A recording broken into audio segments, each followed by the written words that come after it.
out over $600 million worth of grants to the 11 host cities that they'll have the advantage to partner on technologies and screening technologies, drone technology, counter UAS as well will be implemented. So we'll be prepared to host it safely, but also with Marco's leadership at the State Department, making sure that people that come in on these tourist visas are coming in thoroughly vetted, just like anyone who would travel here, and they would come and enjoy our country, and then they would go home and go home in a timely manner. So we're excited about that, and we're excited to partner with you, Mr. President, on creating memories for people around the world that will make them not just fall in love with the United States, but also fall in love with the sport of soccer. Thank you. How many games are there, Johnny, total?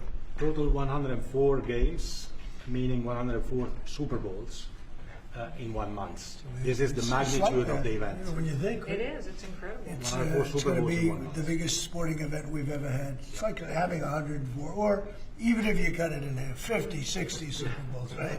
That's okay too. Any questions? Mr. President, can you just take us through this FIFA Pass idea that you guys are talking about here? How exactly is it going to work for ticket holders to this big event that the United States is hosting? I'll let my guys do that because they can do it much better. And either one of you two, Nick, would you like to talk about it? Sure. Well, Mr. President, without your leadership, this would not happen. And we came in 10 months. We have a system that's going to welcome the world. The greatest host in the history of the world is going to host the world here. Basically, this system allows folks with a FIFA ticket purchased through FIFA to go through the FIFA portal that is then going to get prioritized with the State Department, so that those appointments are going to be had before existing appointments, so that people, when they buy tickets, they have confidence that they're going to be able to come to the games and spend their money and travel this country and do all the things that they want to do and enjoy the game. So it's an incredible vision that the President executed here. Within 10 months, we started with really not that much. And so this whole team here, with the President's guidance, has made this possible. It's going to be the greatest games in the history of the world. Okay, do you have that? Yes, Yes. Not too complicated. Daniel, please. Daniel? Mr. President, yep. You were talking about the economic impact of this. Billions and billions of dollars. This builds on the framework and the groundwork that you've built already up for a major year in 2026. Deregulation, energy independence, tax cuts, historic amounts of private sector investments. What do you envision for the 2026 economy when this event comes to town next year, too, on top of everything else? Yeah, it's just a huge economic boon to this. You know, we had a little shutdown that was caused by the Democrats, and this will make up for it many times over, so that's good. But I think it's the importance of the event all over the world. The world is watching, and it really is. It's like having, you know, many Super Bowls, actually. Each game is almost a Super Bowl. Some of them are, I guess you could say, bigger than Super Bowls. I guess when you get to the finals, it's of that level or more. Much more. Worldwide, I think it's got to be more. So that's great. You know, when Johnny and I made the deal, I never thought I was going to be president because I was supposed to be retired by that time, and I got a little lucky. So I'm very honored to have it. And we have the Olympics coming too. That'll be great. And the 250 is going to be right out on the lawn. You're going to have a UFC event with Dana White and his people. He's going to have the greatest card they've ever assembled. I was talking to Dana White the other day, and they're going to have the greatest card they've ever assembled, Johnny. So you'll be sitting up there with me, Darren. We'll be watching it. So right opposite the front door of the White House. That's going to be on June 14th. So it's really going to be an amazing period of time. But this is something very, very special. World Cup. All my life I've heard about it. Yeah. Mr. President, I have a question about Venezuela, but can I just first ask, the help of the President's always news. Your voice sounds a little rough. Are you feeling all right? I feel great. I was shouting at people because they were stupid about something having to do with trade in a country, and I straightened it out.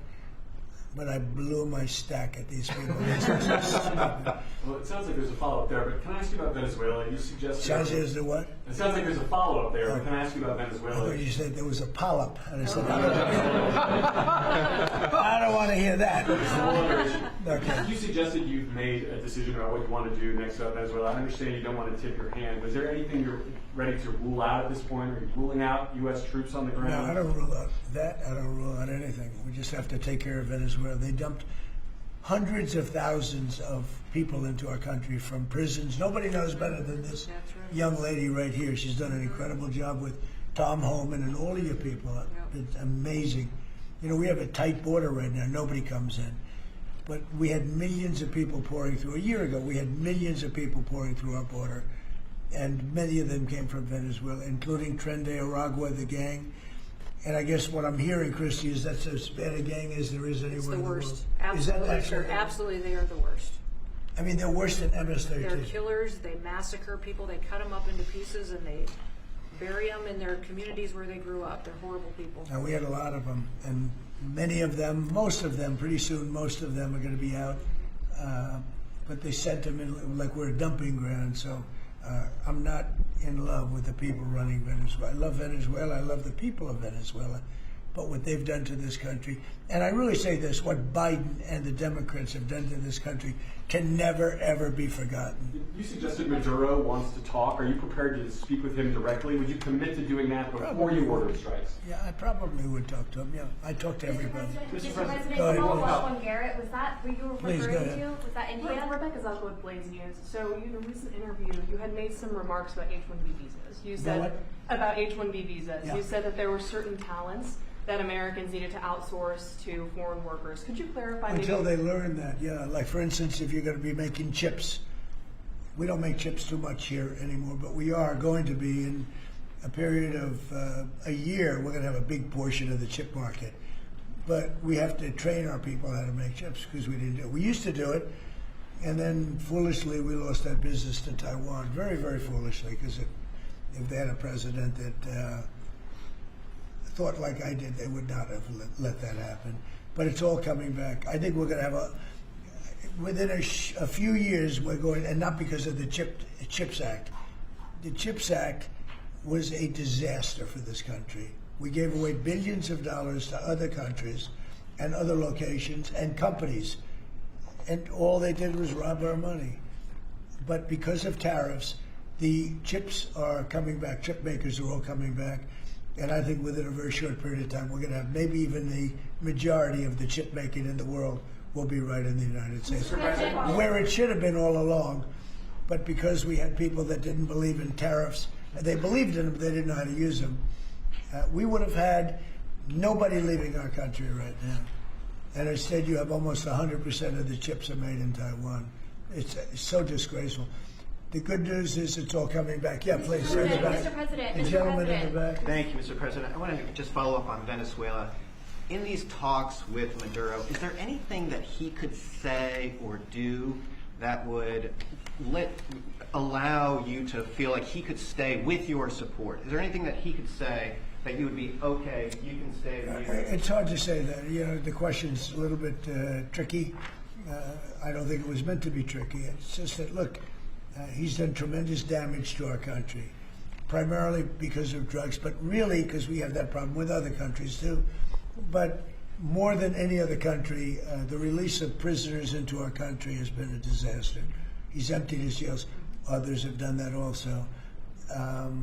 He has not been good to the United States. So we'll see what happens. At a certain period of time, I'll be talking to him. Mr. President, can I just follow up? You mentioned your voice and you were shouting about trade.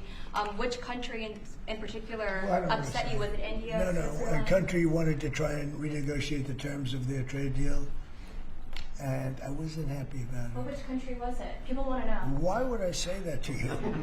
I can't believe it. Mr. President, on the World Cup, if you would, Seattle and the World Cup. The new mayor-elect of Seattle is a Democratic Socialist.